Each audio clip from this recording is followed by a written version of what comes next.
We just wanted to let you be an example of so many people that are in this room, where trying too hard is an indication that you're not in your vortex, and caring what other people think is an indication that you're not in alignment with who you really are.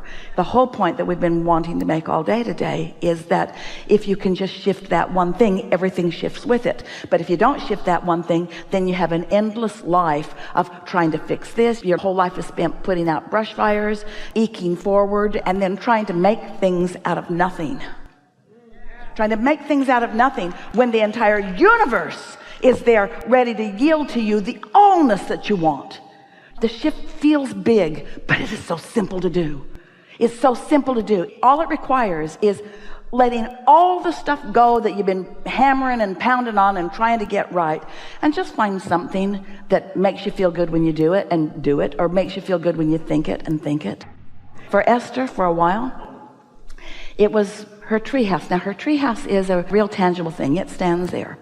But when she thinks of the treehouse often, she goes to the thoughts about it before it was standing there. And she remembers coming on this 40-acre property.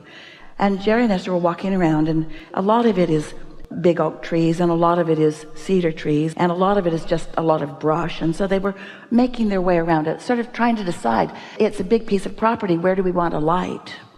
And there was one particular place that was sort of a little green pasture, and Jerry had said to Esther, "Ooh, this place feels so good." And so they thought that would be the place that they would start to build their buildings. And one day after the building was built, Jerry said to Esther, "Let's ask Abraham why we built the building here and why this place felt so good." He said, "Was it because there were happy people that lived here before and we could feel them, so we just wanted to put our buildings where they had been?" Because the property looked undeveloped, and it was. And when he asked us that question, we said, "No, you were the happy people you were feeling. You were dreaming into your future. You were sensing what was to be, but you didn't have the ability to know you were looking forward. So you assumed you were looking back. You assumed that there must be something back there that I was picking up on." So when Esther thinks about the treehouse, you would like it if you could see it. It's 3 stories, and there's a switchback. Esther was going to climb a rope ladder, and Jerry talked her out of it and built some switchbacks. He said, "I can see you on the rope ladder. I just can't see you with your computer and your on the ladder." And so they stepped into this ring of trees. There were 6 of them in this particular rather small ring of trees. And Jerry said, "This would be a wonderful place for a treehouse." And Esther had always wanted a treehouse, thought she was too old to care about a treehouse.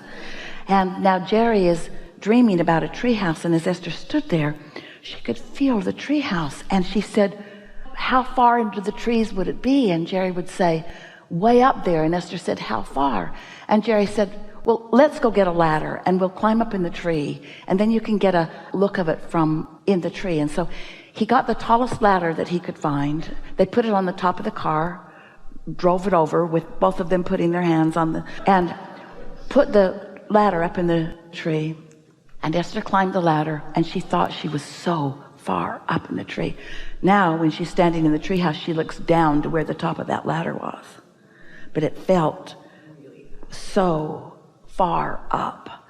And then they began dreaming about it. Esther said, "What will it be like?" And Jerry said, "What do you want it to be like?" And Esther said, "I want it to be really tall." And Jerry said, "Well, how tall do you want it to be?" And Esther said, "As far up as we can make it." And Jerry said, "Do you want to nail it to the trees?" And Esther said, "No, let's not nail it to any of the trees. Let's make it a free-standing structure." And Jerry said, "Then we'll need some big poles in the ground." And Esther said, "How will we put the poles in the ground?" And Jerry said, "We'll need to get some cranes.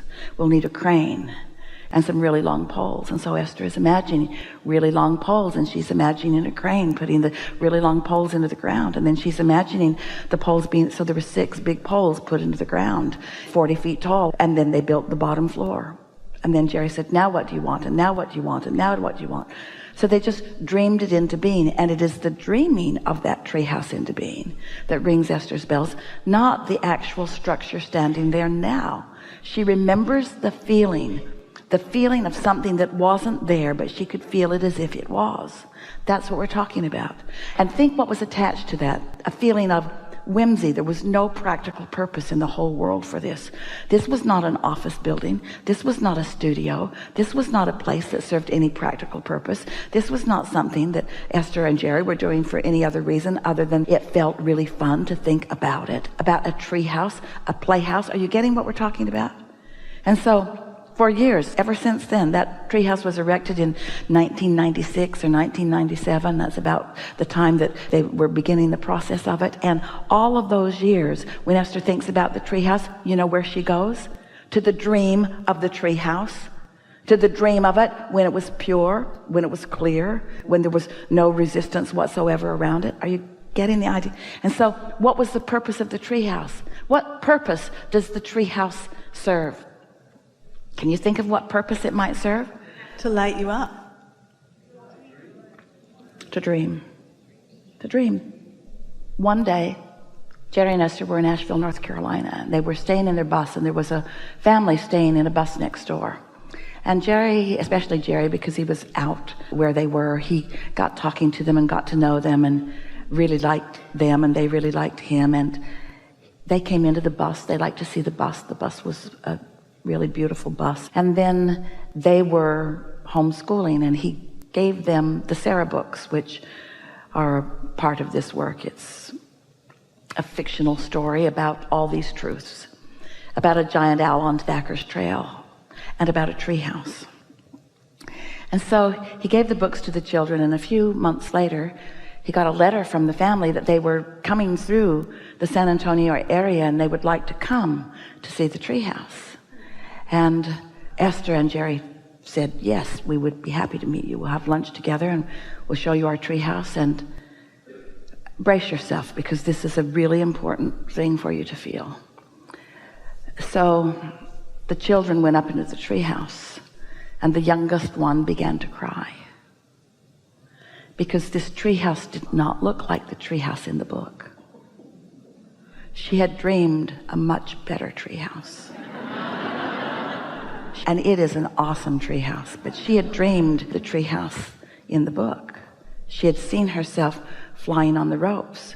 Esther and Jerry looked at each other. They said, never again will we invite someone to the treehouse without explaining that it's not the treehouse in their dreams. It's not the treehouse in the book. In other words, the reality didn't come close to lighting up their hearts. Their dream was so much bigger.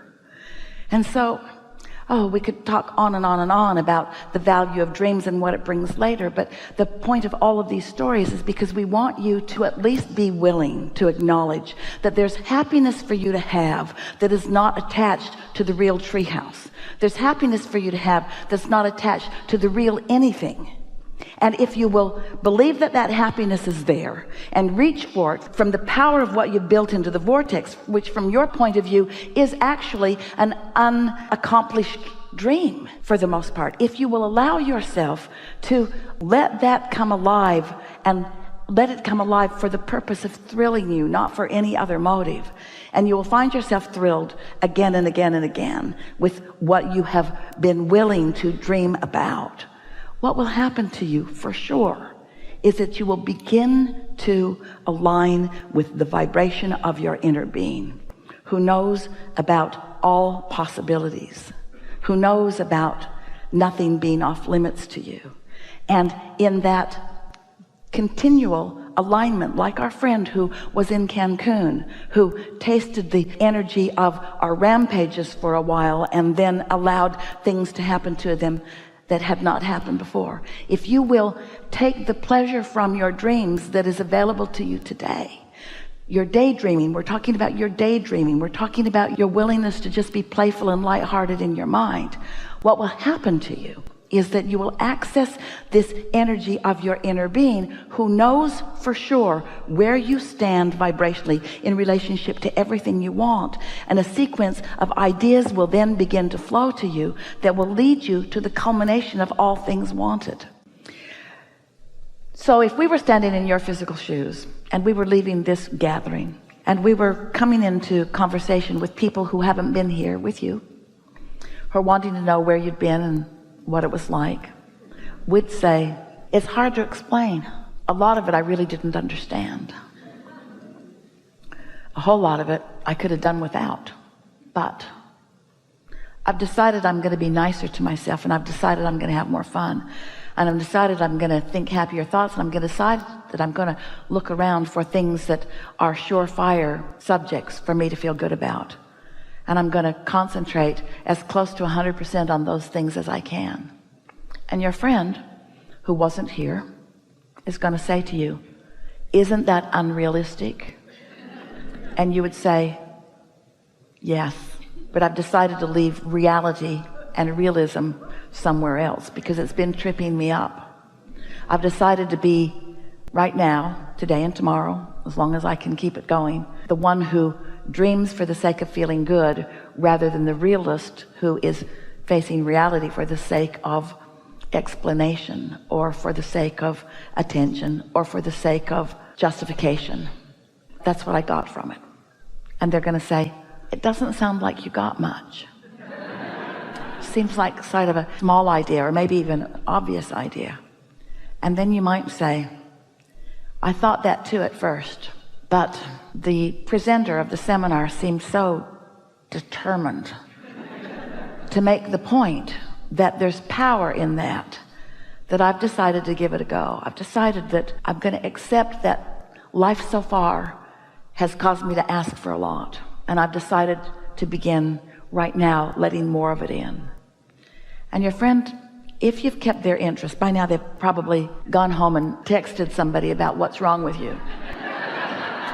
But if they're still hanging in with you, the next thing that you could say to them, the next thing that they might solicit from you is, so what does this mean? How's it going to play out? What advantage of it is to you?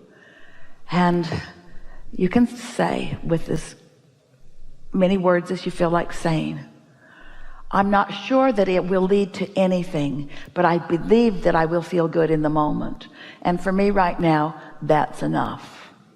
I've decided to stop trying and efforting to make something happen. I've decided to accept my worthiness and my blessedness. I've decided to accept that I stand in a place where good things are flowing to me. And I've decided that as hard as I've been trying, I haven't been letting enough of them in. And so I've decided to take a different approach. I've decided to just take maybe the easy way. I've decided to stop fussing about it and worrying about it and trying so hard. And I've decided to just give it all the fun and ease and laughter and lightheartedness that I can muster. That's my plan. That's what I took away from the gathering. And they'll say to you, are you ever going to go back to one of those meetings? And here's what we want you to say to them. I never have to go to another meeting because I've got it. There is great love here for you. And for now, we are complete.